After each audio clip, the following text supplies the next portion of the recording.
time to wake up. The show's about to start, with lots of stories about Pooh and Bill Hart. When it comes to Joanne, no, you won't find no faults, but if you mess with the bull, you might get the shorts. It's time for morning. It's morning with Bill and Joe. It's time for morning. It's gonna be a heck of a show. It's Bill and Joe. Hello and welcome to Mornin with Bill and Joe. I'm Joe. And I'm Pee-wee's bike at the Alamo. Or did I already spoil your amazing story? I liked it. That's the coolest museum move in the history of museum moves, I think. Yes. For those who are not up on all Pee-wee related news. Why would they even be watching us if they weren't? Fair. You know, you can't have one without the other.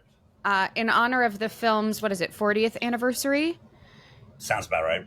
The Alamo will be displaying the bike, the 17th character in the film. Oh, sure, yeah. The bike, which served as the MacGuffin in the Tim Burton directed cult favorite. A MacGuffin is like what the Ark was to Indiana Jones. Gotcha. It is the desired, the thing, yes. It will be permanently displayed in the Alamo Visitor Center. To mark the 40th anniversary of the movie's theatrical release. The executive director of the Alamo Trust says the Alamo holds a special place in the hearts of people everywhere, and Pee-wee's Big Adventure helped to introduce a new generation to the historic site. I mean, that's true. As a kid, I had never heard of the Alamo, being from New Jersey. It was definitely the first time I had heard about it. Didn't know much about it myself, yes. This artifact perfectly illustrates how the Alamo lives on in pop culture, and soon visitors to Texas's top tourist destination will be able to see it up close in our new world-class museum. So famously in the film, Pee-wee meets an unscrupulous fortune teller who feeds the desperate hero the misinformation that the stolen cruiser is in the basement of the Alamo. And when he arrives, he learns it does not have a basement. So the interesting thing about the bike, it had been sold at auction to a private collector in May for $125,000 after it was originally expected to fetch between $30,000 and $60,000. I guess that is a lot of money for a piece of memorabilia, but I almost thought it could have gone for more. I agree. I think all those things are underpriced when I see how much they usually get in auctions and whatnot. Well, I guess famously they were trying to figure out what Pee-wee's script was going to be. Phil Hartman was one of the writers, and he's in the movie. When they were on the lot at, I think Warner Brothers. And at one point, to welcome Pee-wee, I think this is just what you would use to get around the lot. Everyone used a bike. And just to sort of make it more Pee-wee, they gave him a vintage red bike. And he's like, this is it. This is the movie. I'm going to look for this bike. So that was how it was discovered. But I love that you said a possibly scrupulous psychiatrist. Yes. That's redundant, Joanne. Well, I didn't say it. It was in the script. That's redundant overall. Just say psychiatrist. Just say psychic. Because whenever people bring up that they went to a psychic or more than one psychic or believe in psychics, I just go straight to the Pee-wee Alamo. How dare you? Example. How dare you besmirch the good name of some psychics everywhere? The name. There's nothing good about them. They're all charlatans. Yeah, I mean, we remember famously that when I was in New Orleans the first time, yes. I went to a tarot card reader. And I got pulled to the devil card. And they're not all bad. She was convinced there was substance abuse in my life or in my family's lives. And I had to really reassure her there wasn't. And then she just kept trying to figure out what it could be. Yeah, it was not great. I am offended that the devil is associated with substance abuse. She's yucking my yum. But yeah. I'm telling you, I told you this when I first met you. She's obviously a fraud, and she just looked at your eyes, and you've got party eyes. Like you look like the kind of girl that like maybe that just likes to have a good time. You got kind of cokey eyes sometimes, and she's just like, I need something. Those eyes. This will be easy. She's going to agree with me. Or I would argue that most people who choose to spend their 30th birthday in New Orleans have substance abuse issues. So that's also a good point. I didn't think about that part too. Great place to do all that. Hey, speaking of winners, okay. Congratulations, Bill, on your win. Do you want to share with the class? I won the costume. Oh, but I will do this because it's a great, amazing theater that I never heard of. I think built in the 20s, very gilded, huge. The St. George Theater in Staten Island. Luckily, it's right off the ferry. They had a big Jaws 50th, and these guys were so nice. I took a lot of pictures with them, and I already butchering their name. Johnny Sails and the Fins. It's on their site, but they are a sort of yacht rock. Do a lot of Jaws themed songs. So they did a screening. I'd never seen Jaws on the big screen, believe it or not. They did that and they had a costume contest, very disorganized. But I, of course, have been amassing this Chief Brody thing for just such an event for way too long. And now it's finally paid for itself. Of course, the prize was 6 tickets to more events like this. So, I'm sure they'll be getting their money back in the food and everything stands when I go. But, I mean, these are expensive tickets sometimes, so it's not too shabby. So your costume won. I want to know, what was the competition like? Were you surprised? Did you walk in and you were like, oh, this is in the bag? It was a lot of people going as some people went as characters, but a lot of people went for creativity over authenticity. Like one person had a cast and had their cast painted like a shark, and that the shark was eating their leg all the way up. Okay, like that's kind of fun. That's pretty good. Good. And I was like, if they're going for creativity over authenticity, I'm screwed. But no one had it more movie perfect than I did. Right. And so I guess they liked that. I also think they probably felt sorry for me because I was the only one there by myself. Yeah. Well, most sheriffs are loners. So you were just really taking the character to another level. Well, here's what I was worried realism. About. I got this at Abracadabra, and it's red, and I was like, I can't do that if this is going to be movie accurate. So I spray painted it. I have to tell you, going to Staten Island with this bad boy can be a concern. Just your reaction alone. But how good is this paint job, huh? I did the taping, so I didn't get the handle done. But from not that far of a distance, this is like its own little protection. If you took this level of commitment to really anything else in your life, oh boy, wow. How many hours were you practicing this gun trick? It could have been spent, That was something I did as a kid that I've still held on to. I do it with the left hand too. But no, you're right. I was giving that a lot of thought. I mean, I've got the Amity Police thing sewn in, and I got the movie accurate Sheriff Brody badge. It's right over there if you want to see it. Oh, I think we're okay. I'll insert a picture that you sent me. Yeah. I know. I've thought about that, and but again, it was a good investment in hindsight because those tickets are like $30, $35 sometimes with the band, married with the movie, and they have other events and stuff. That's like $25-$30, and so times that by 6. I won't because I don't do math, but that means the costume paid for itself, really. I'm not sure that I have ever been to Staten Island. I enjoyed that theater. It's very cool. Other than that, I've always wanted to go to Staten Island Yankees game. I went there for Steve Conte at a party one time.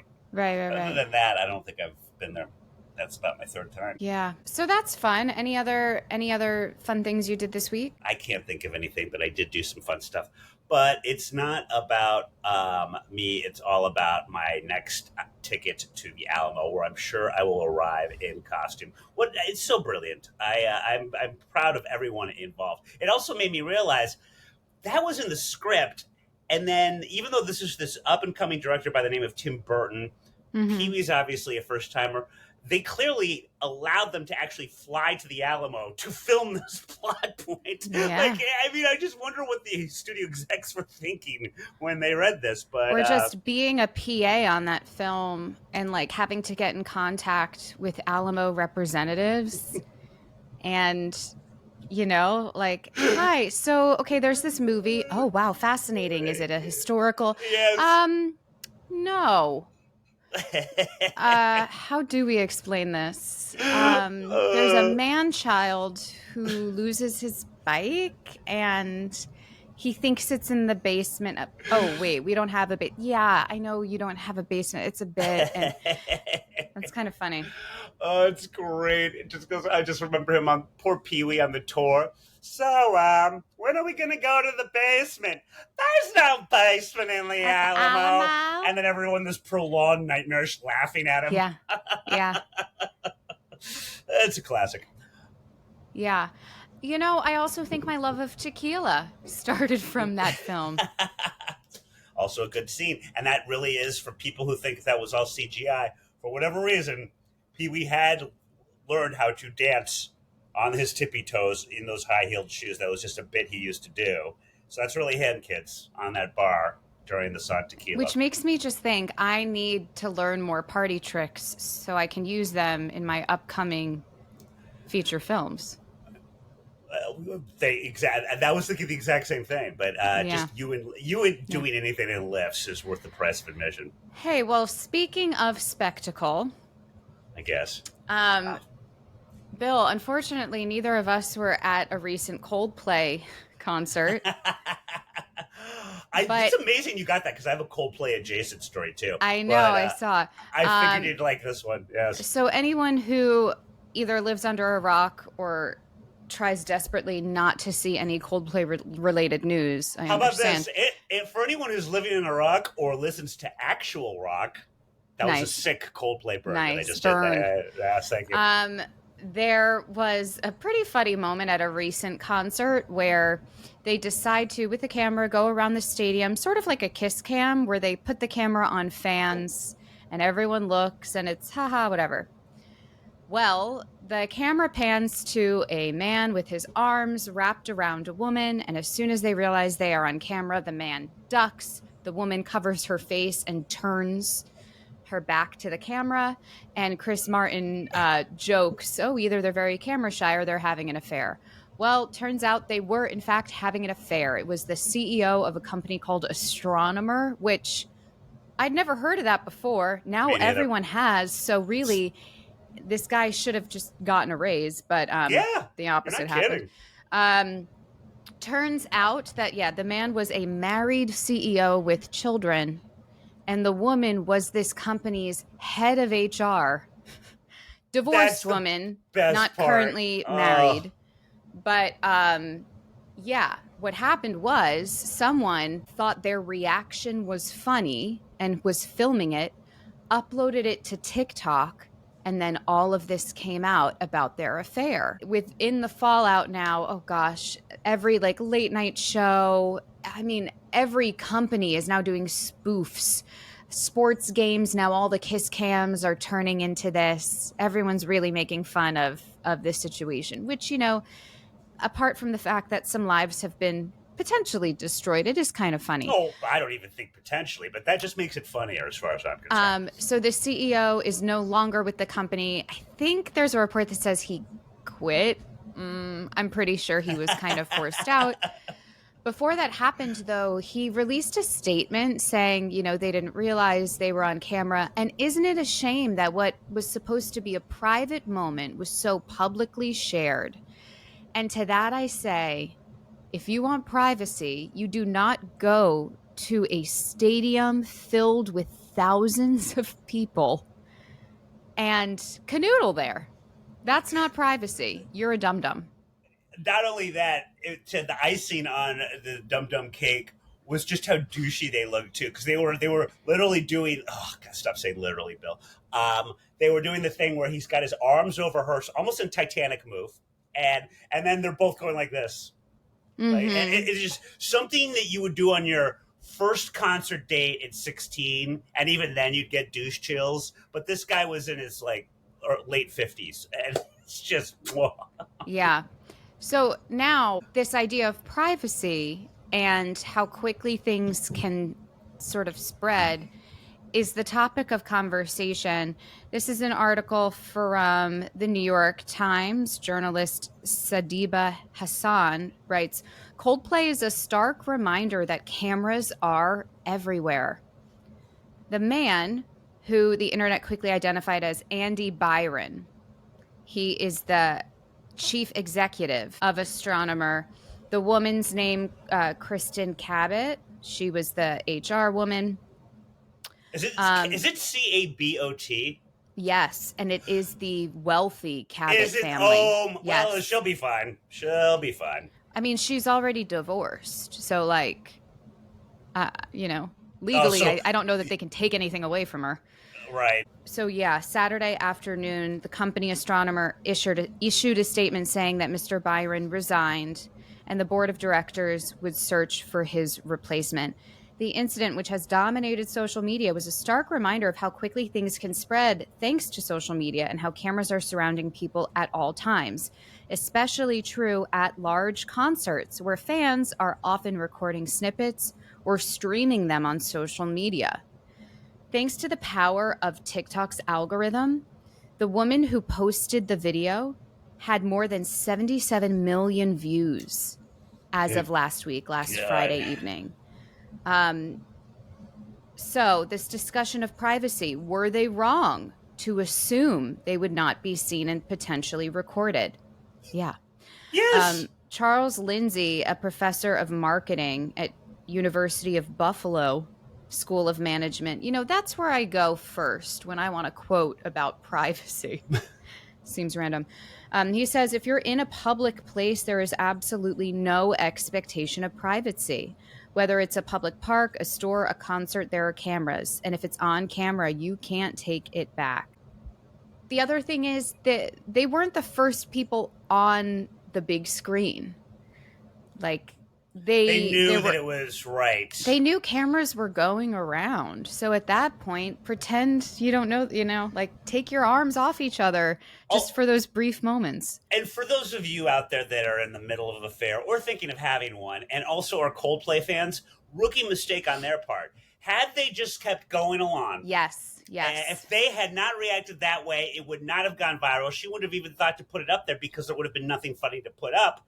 They would have been fine, Yeah. It's just use your brains when you're cheating on your wife, people. Yeah. And or a very rich ex-wife and Cabot. I always think, I know I'm on camera a lot, but I'm always aware of it. Even to the point where when we are driving and, we pass the toll plazas or whatever, now they just snap a picture of your car. I always give a wave to the camera. I know that you're there. I know that you know that I'm here. Like one of those. Especially with all of the episodes of Law and Order that I've seen where they track all the camera clicks of the cars. I just want people to see, I know. I'm not doing anything nefarious. I'm aware.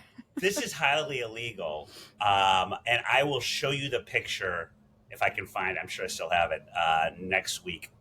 But there was I can't even remember what it said, but there was, and it was a very strange looking license plate, but it was on, I always take pictures of the Tesla truck in New York because, they're just so weird looking. And I don't even remember what the license plate said, but it was very space age looking, this license plate. And I took a picture of it because it was douchey. It was personalized. Sure. And I took one.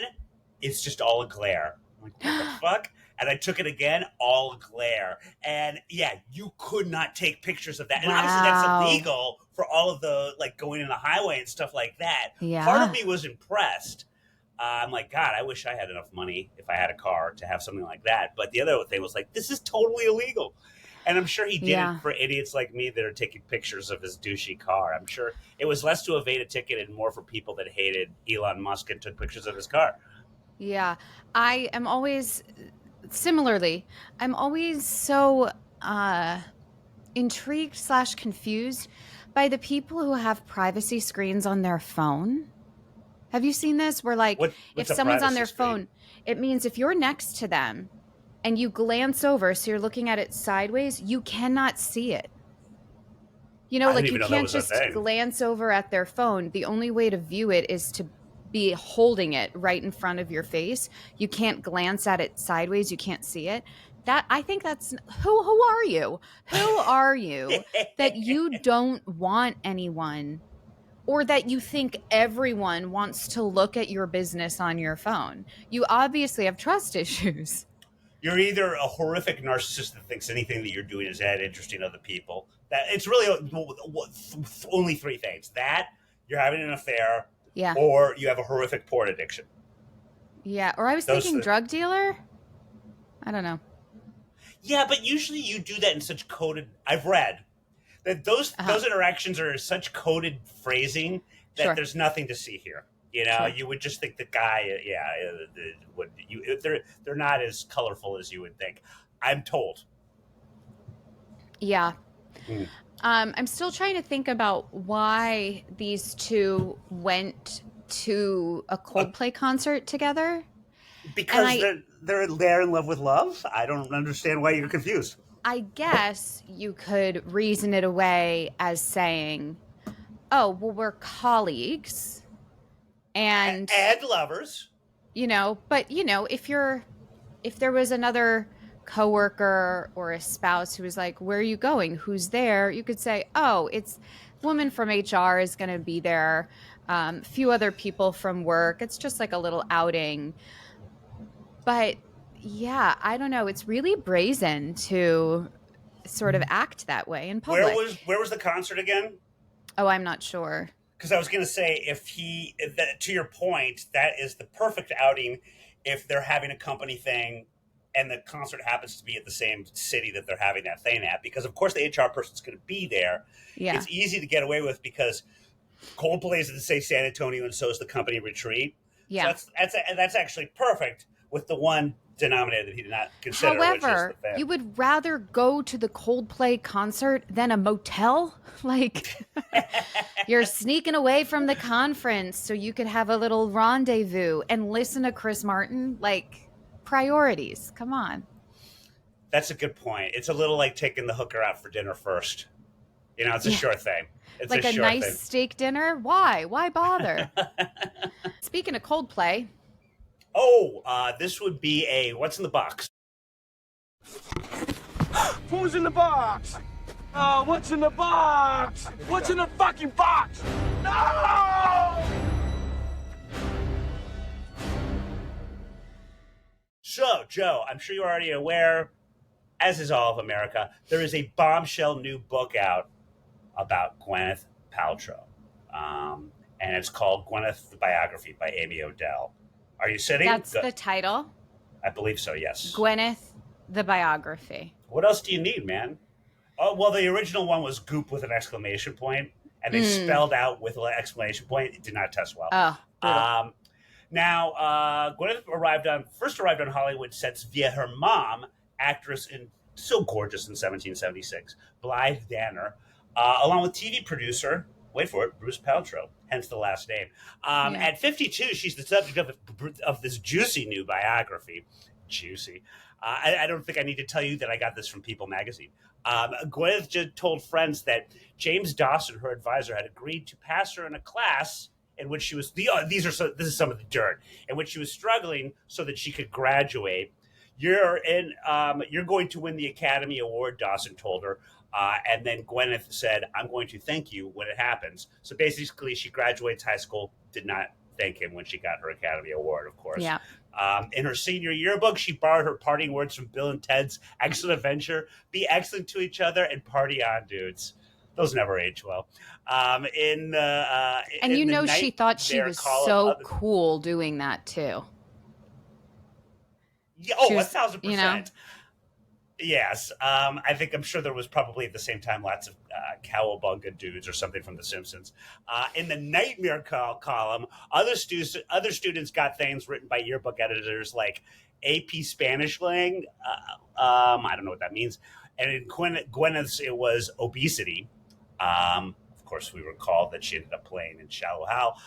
She received another offer to appear with Keanu Reeves, and I'm just going through these in random, in Feeling, Minnesota. Unsure which one to take, she concluded with a friend who said, well, do you want to date Brad Pitt or Keanu Reeves? Oh, basically it was between Seven or Feeling, Minnesota. She decided she wanted to date Pitt and took Seven, and of course they did start dating. I'm starting to think that she has a charmed life here, Joe.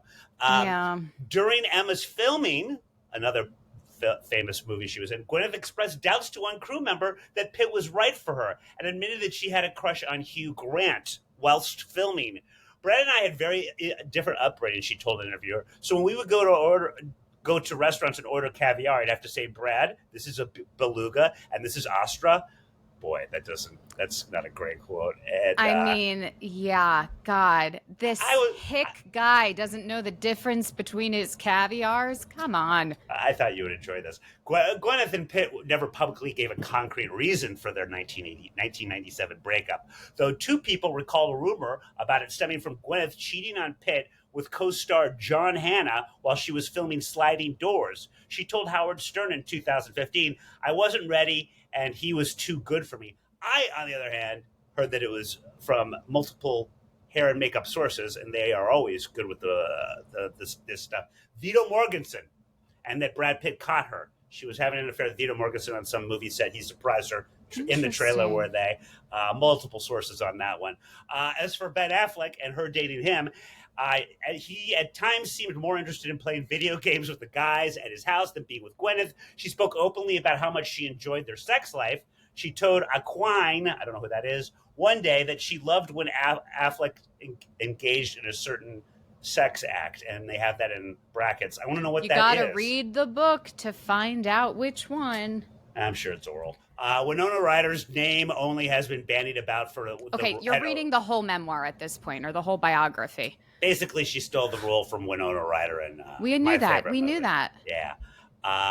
But yes, it goes on, and she doesn't look great. But then, Joe, coming from a background such as hers, it's very hard to stay grounded when you were never raised as such. Yeah. What are your thoughts overall? And is there any of these amazing little bits and pieces that I missed that you liked a lot? Yeah, they go on about her experience doing Shallow Hal. Yes. And how she wanted to be taken less seriously or do something funny. And so she walked around in a fat suit to prepare. Yes. And she believes every woman should do that so they know what it's like, which I thought was chef's kiss. Well, then you should do it. They talk a bit about her diet. Oh, this is what I thought was interesting is that at one point she thought she was having a stroke. And yes. So she went to a doctor about that, and they thought it was a combination of a migraine and a panic attack. So actually, that's good for me for the next time I have a migraine and a panic attack. I'm not just going to jump to the conclusion that it's a stroke. But from that, she had a doctor who suggested an elimination diet, which I think is how her whole crazy eating raw foods deal started. Yes, that makes sense. Yeah, so... is this the biography we wanted? No. Is it the biography we need? Yes. This could be what heals our country. It's what will unite us in absolute joy and inspiration. You know what is weird? I've always been a Gwyneth defender because you know what? She is who she is. She owns whatever that Gwyneth thing is. She doesn't try to hide from it. And but the other thing too, I can't be the only one that thinks this, but I'm always surprised and delighted to find a extremely snobby, super skinny, waspy looking, perfect, prim and proper wasp, for lack of a better word, that really likes to fuck. And there's just the yin and yang of that. I find that's my chef's kiss. And more and more I'm realizing Gwyneth Paltrow falls into that category. Well, yeah, it seems like she was a bit of a horn dog. Based on yes. all of this. Yeah. She's picking movie roles based on who she wants to sleep with. Yes. And it's great. the whole vagina scented candle thing might actually stem from whatever experience she had with Ben Affleck. Who knows? I love But all of that. I'm down for it. now, Bill, are you surprised that she okayed a biography and not an autobiography? There's a part of me that feels like she would have wanted a hand in telling her story. I'm terrible. Did I say it was authorized? I'm not sure it is. I don't think it's authorized. I think that I'm going by the fact that I don't see the word authorized on here, Yeah. and also that most of these things I doubt she would ever want out there. But I guess I'm just then a little confused by why Gwyneth Paltrow. Do you know what I mean? If someone's like, I'm going to write an unauthorized biography about an actress, she isn't someone at the top of my list that I would think, oh, this is going to sell. Like, I'm going to write a biography about a famous person and I'm going to become rich off of it. You know what I mean? She Because isn't the you're first not- person I'd think of. You're unlike most normal women out there. You're not into Goop. It is I guess so. It's $1 billion company, man. That's that's so like wild to me. I know. It's like I don't want to put her in the same category, but it's in the same ballpark. Like I never got Martha Stewart. Nothing about her interests me. Nothing she does interests me.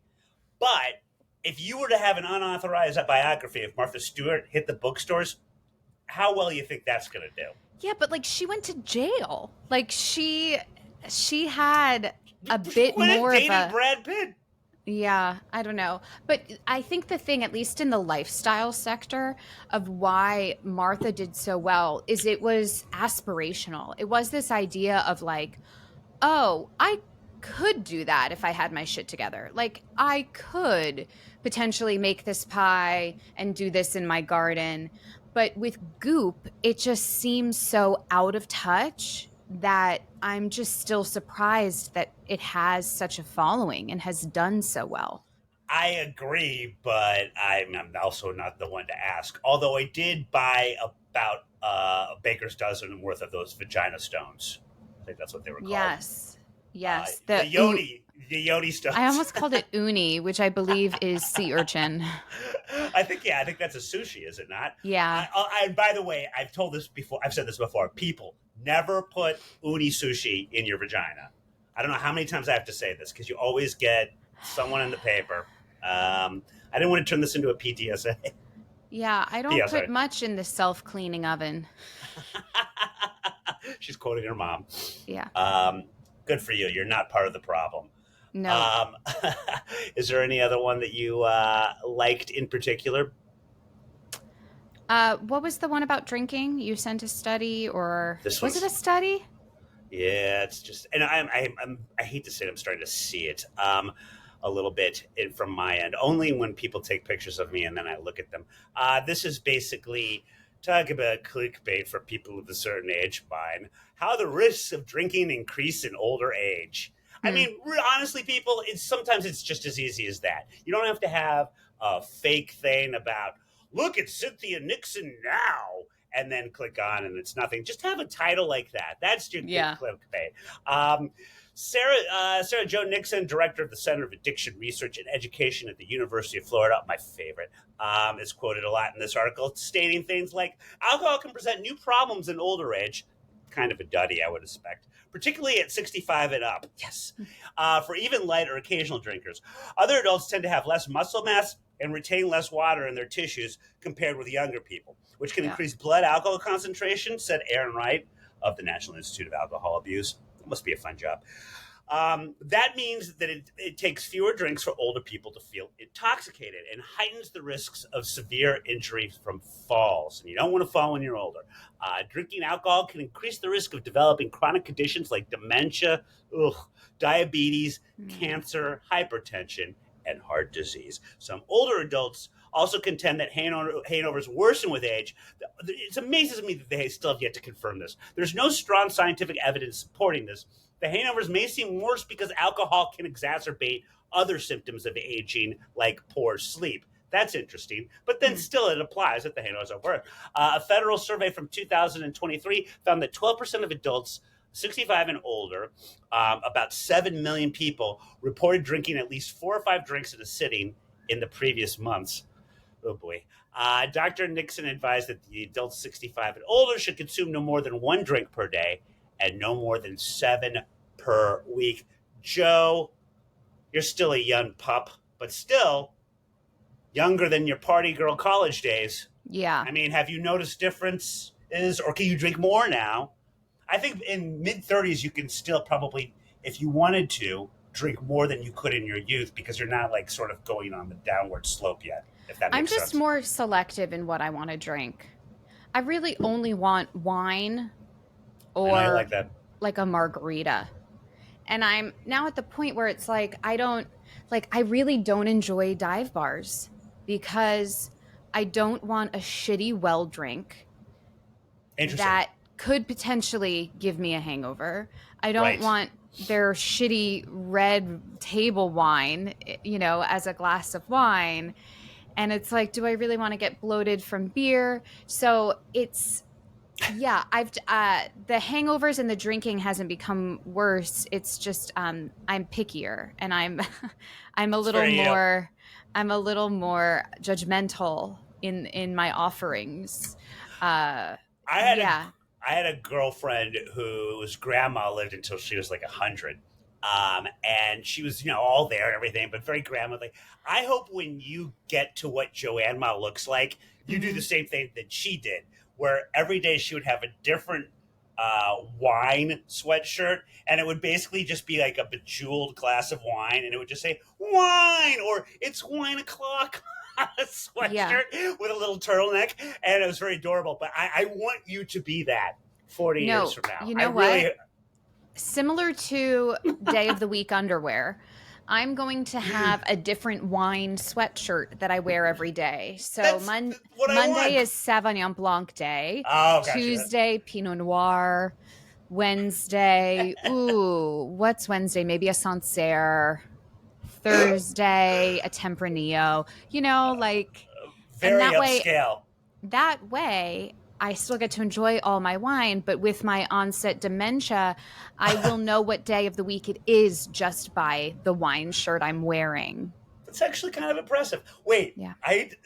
This is probably something I should know about, as no doubt my dementia is coming real soon. What is day of the week underwear? Oh, it's sort of an idea where it's like you have the days of the week sewn into your underwear, and that's the day you wear. I don't get it. I don't get the point. I think what was the movie? Oh, was it Miss Congeniality? I forget what it was, but they don't make a Sunday underwear. God, what movie is that? Where the actress... Because once you're done with the underwear, you put it in the dirty clothes thing, so you don't need to know what's dirty and what's clean. I didn't make it up. I'm not the genius. I'd be a millionaire by now had I thought of it. I didn't know there was a need for this. Interesting. God, what is it? They don't make Sunday. God, what TV show or movie? Maybe I'll look it up and insert it here. But anyways, I will have a wine of the day. You know what I'm going to do? Considering I've bought so many of them, I'm going to put days of the week on my Yoni vagina rocks. So I know which one's for Monday and Tuesday. Yeah, you have to do that before you put them in the dishwasher. Yeah, you got to rotate those eggs.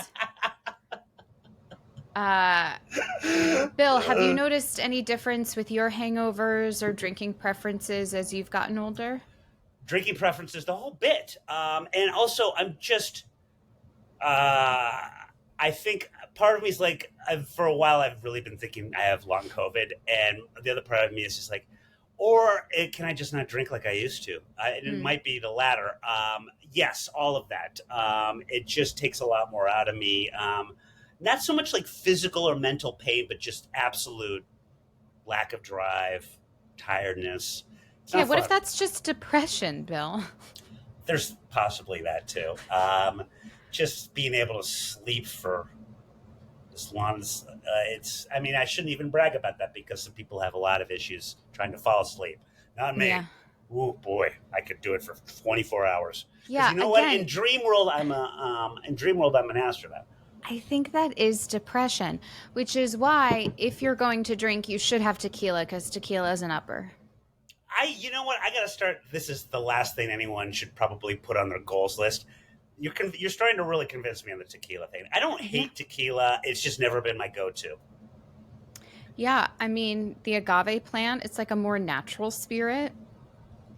You just need like a good tequila. And you don't want like a any celebrity branded one. Like the Casamigos or the things, they have like added flavors to them. So you don't want that. What do you recommend? There is this one really great tequila that comes in a green bottle and it's by female producers. I'll find the name and I'll insert it. God, I'm just creating more editing for myself. Yeah, but send it to the PR department. Maybe I'll get a case. Yeah. Well, Joe, I hope that you have many a tequila day in front of this summer of Joe of yours. Anything you would like to plug, promote? Oh, yeah. Here's a More You Joe.